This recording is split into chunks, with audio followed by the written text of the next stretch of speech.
So yan guys, nandyan yung hipons. Magluto tayo ng mga maraming seafoods ang gagawin natin dyan. Papulahin lang natin yung hipon guys. Huwag nating i-overcook yan. Tapos ilagay natin yung mais kasi medyo yung mais. Matagal nating yan, pakuluan. Yan, ahunin na natin yung ating hipon na pinakuluan guys. Para sauce na lang mamaya ang gagawin natin. Yan, na natin yan para hindi siya ma-overcook.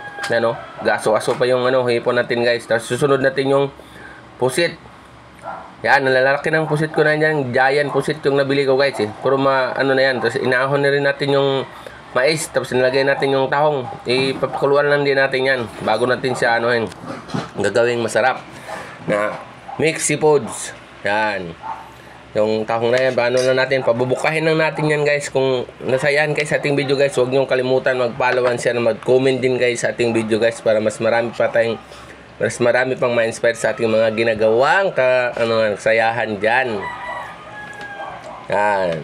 Ang sarap niyan. Patingiti-titis ko. Kasi mabuhay na buhay pa yung alimango guys. Nilagay ko dyan. Kasi noong nakaraan kasi patay kasi yung natin. Ngayon buhay na buhay. Lalaki pa ng kagat niyan. Kaya yun ako pagiting-itiin lang yan. Kung makagat ako dyan. Haunin natin yung alimango natin. Yan lalaki yan guys. Yan. Uy. Yan na. Gagawa na tayo ng sauce guys.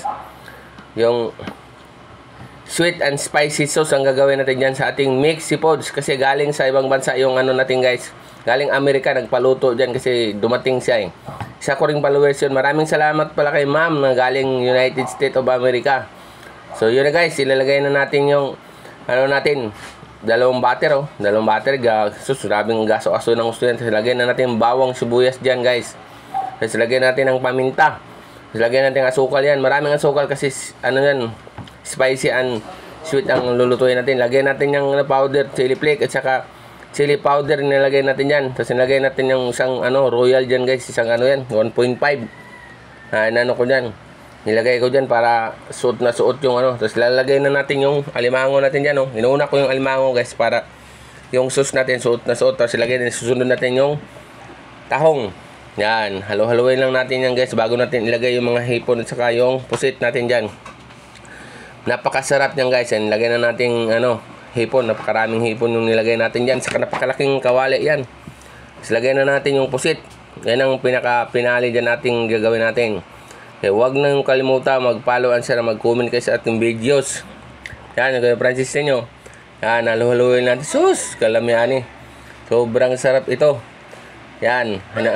Hinahalo-halo lang natin yung mixed seafoods natin guys. Ano mo muna naman. Yan, sarap niyan Sobrang sarap niyan guys ang ginagawa natin dyan.